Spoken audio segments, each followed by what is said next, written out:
conference. Two lines of buildings faced each other across the width of the main and only street. If Jim had turned and climbed the steep incline behind them to its top, he might have seen the dot of Fort Apache, 16 miles due west, and, perhaps, caught sight of the smoke from White River chimneys, 18 miles northwest. He would have seen, too, surrounding him like a dark green island in a sea of desert, vast forest land, and in the distance the snow-crowned peaks of Arizona's Blue Mountains. But Jim was only interested in the conference taking place below. Earlier he'd talked his older brother Tom into leaving the shop to come out and watch it. "By God," he said, lowering the telescope, "I never thought we'd see the day old Braided Feather get to feeling peaceable." "We never would have, either," said Tom, "if it hadn't been for Finley." "That's right enough," said Jim. He raised the telescope again and chuckled. "Christ a'mighty," he said, "an honest Injun agent. They're as hard to find these days as honest Injuns."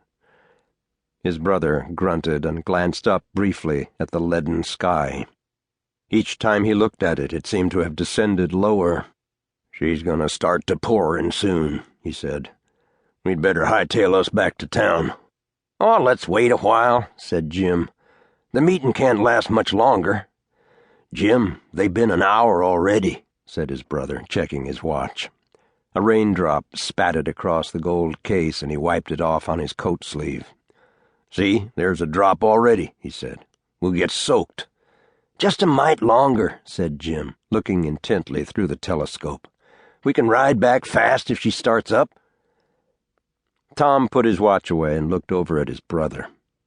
When was Jim going to grow up, he wondered. He was 18 already, but he still acted like a kid most times. It made their older brother Al mad. Well, that was nothing much, Tom thought, smiling to himself. What didn't make Al mad? Tom yawned and drew up the collar of his coat. "Suit yourself," he said. He'd wait a little longer anyway. "Can you see good?" he asked. "Yeah, real good," said Jim. Overhead, there was a swishing sound. All right, Captain Lester said irritably. "Any breach of treaty on our part releases his people from the agreement. Good God, what does the man want?" He aimed a stony gaze at the clerk, then looked back suddenly, interrupting Finley as the Indian agent began translating for Braided Feather.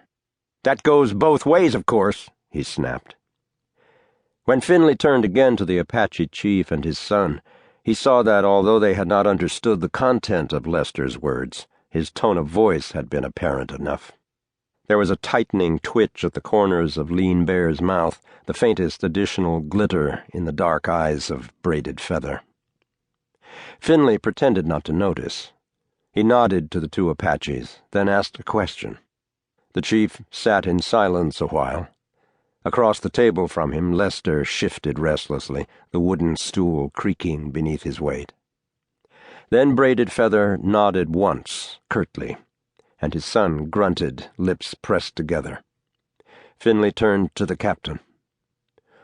"It is agreed, then," he asked. "The band will be supervised by an Apache police force?" "We have already discussed that," said Lester.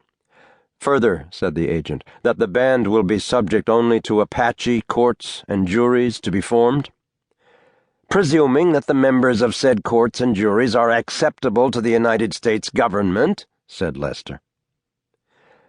"They will be formed with that stipulation," answered Finley. "The point is, the Apaches must be allowed to govern themselves and, when necessary, act as their own judges, mete out their own punishment." "Presuming that this right is not used merely as an excuse for laxity of discipline," said Lester, "it is acceptable." "They will govern themselves, then," Finley said. Lester nodded wearily. Yes, he said. He turned to the clerk. "Put it down," he said. Corporal Herzenbach dipped his pen point into the vial of ink.